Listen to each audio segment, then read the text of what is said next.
So this video has been on my mind to shoot, and I didn't know how to come out and say this, and I didn't know how people are going to react. Growing up, I had a very tough childhood. After my dad passed, I met a lot of different people from different backgrounds, made a lot of mistakes. I practically brought myself up. Yes, the things I know today I taught myself. Like I have grown now, I have a child. I'm going to teach my child how not to trust people, even people we call family friends. Yes, don't trust them, because a lot of women have been raped by these so-called family friends, or that they grew up to see as uncles. Yes, I've had that experience where I was raped. I can't really remember the year, but I know that I traveled from Muyo to Calabar. I had a friend then, which was in Unical. I wasn't in school yet, so I had all the time in the world.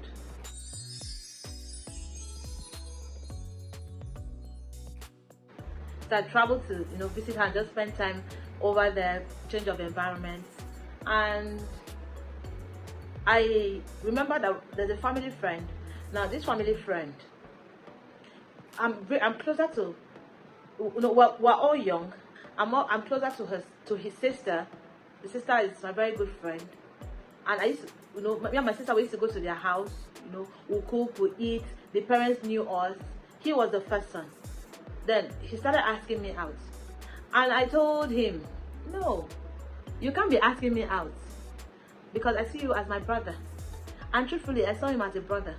I made him to understand that I'm not called out for this. I'm not interested. So he didn't bother me again after that. We just went about our lives. I still was going to their house. We eat together. So when I got to Calabar, I remember that he was in Unical. So I called him. I said, I'm around though. And he said, oh, where are you? I gave him the address. He came to see me. We gisted, laughed, and he told me, oh, maybe before you leave, you can come and visit.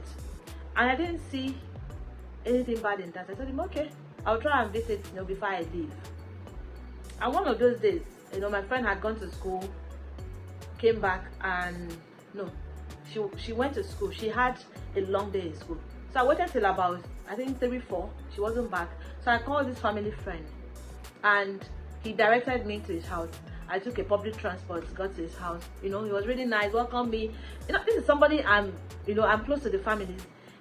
I totally did not see anything wrong in visiting him. I just went there with my open mind. I went there, he asked me what I was going to drink. I told him mineral. He got it for me. He had food, and he asked me if I was going to eat. I said yes. So he prepared this saffron soup. He warmed it and made swallow for me. He brought it. I started eating. While I was eating, in my mind, the soup wasn't really tasting like afang soup. It tasted like something else, like marijuana had been added to it. But I just ignored it. I kept eating, and in my mind, what reason does he have to add something in my food? I was quite young, ignorant. I ate the food. After I finished eating, we gisted, and it was about time for me to leave. That was around 6:30, to 7. It wasn't really dark, but it started getting dark. And when I stood up to leave, I approached the door. And what did I see? I turned, and I saw this guy with a bottle telling me to lie down and remove my clothes. I was confused. I asked him why. And in this, this thing I'm saying, there were people just by his window, talking, that I could hear their voices. That is why when you hear people say they were raped and they could not scream, they could not, you have to be in that situation to understand. He told me, if you like, shout. Nobody is going to come and knock my door. Everybody knows I'm a bad boy in this area, and nobody would dare come to my door. So imagine somebody telling you that. And at the end, I could not scream. I begged this guy. I begged him. He refused. Kept telling me to take off my dress. And at the end, he forcefully took off my dress and he raped me. After raping me, he didn't just end there. He told me to dress up, that he was going to walk me to the road to take a public transport. And I knew that this guy was a cultist. I knew he was a cultist. So, when he was taking me to the road to put me in a public transport back to my friend's house, you know, it is now I understand that he was trying to put fear in me so I don't tell other people, I don't talk. He was now telling me, was now counting drinks that I have to buy for him to appease him. Hey, I don't suffer. Was counting drinks, and I was just accepting because I just wanted to leave that place at that time. So I kept saying, and he was hanging his hand on my neck. You can imagine the trauma. After raping me, you're walking on the streets, hanging your hand on my neck as though I'm your girlfriend, or as if you didn't just rape me. So I kept quiet, and I boarded the taxi back home. When I got home, I was crying from the beginning of the street. And when I got to my friend's house, she was back, and she asked me what happened. I cried. I cried. And when I told her what happened, she started crying with me. I was heartbroken. I didn't know what to do. I didn't know who to tell. And funny enough, I didn't say anything. I didn't tell anybody until when I met my husband, got married. I told my husband about it, and my husband asked me, "Is the sister aware?" I said no, that I'm not ready to tell her yet. And when I was ready, I think I was pregnant then. I decided to send her sister a message, and I told her everything that happened, and she called me and she was begging me. She was apologizing. She didn't know what to do. She was traumatized. And know that after this rape, when I came back to Rio, I used to say the guy, he would walk past me, I walk past him. We will not say anything to each other. I used to say in my mind then, when that incident happened, that when I grow up, that I was going to kill him, that I will find out where he's living, and I will pay people to kill him for me. But thank God for growth. Thank God for forgiveness. So back to my story. When I told the sister about it, she apologized, she begged, and promised me that the brother was going to apologize to me. I know it is not much, but I had moved on. But I needed to forgive him so that I'll feel better about myself. I needed to forgive him for me, not for him. Because even if I forgive him, he needs to ask God for forgiveness too. So after a few days, I saw a call on my phone. I didn't have the number. And I said, "Who is this?" And he started by saying that he's on his knees, that he's begging me, he's using anything I hold dear to beg me for forgiveness. That he was young, he was foolish, he didn't know what he was doing. But not knowing what you were doing, you had left a scar. Imagine I wasn't a strong-willed person. That would have damaged me. But I grew above that.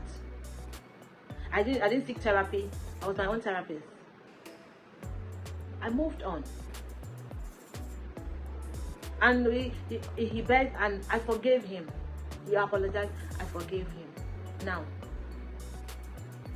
I will not do that mistake by not telling my daughter to be careful about people, even the ones that we eat in the same plate with, because those are the people that even tend to hurt us more. Some of us parents, we have experiences in our lives growing up, and we refuse to tell our children, and those children will grow up and will still fall into that same trap and still make those same mistakes that we as parents had made. But if we had told them, they will know danger. They will recognize danger when they see it. So, this is my story of how I was raped by a family friend.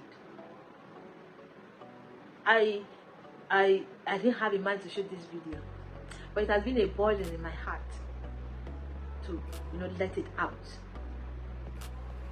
And I waited for my husband to leave the house before I shot this particular video, because I didn't want anybody to be around. I didn't know how I was going to feel. I didn't want to find out. So I waited for him to leave before shooting this video. Parents, if there's any life challenge, any experience, any bad experience you have experienced as a young girl before you became a parent, by all means, let your children know about it. You might not even say it happened to you, but you have to point it out to them so that they don't make that same mistake they did growing up. So guys, this is my story, and I hope that this story I have decided to put out there will teach somebody something. I hope that somebody will learn something from this video. I am not shooting this video I'm not looking for any pity party. I am not seeking for any attention. I am putting this video out there to tell parents, to educate your children. If there's anything that you have passed through as a young person, let that child be in the know of that experience that you as a parent have passed through, so that that child do not, because trust me, it's not every people have committed suicide because they were raped.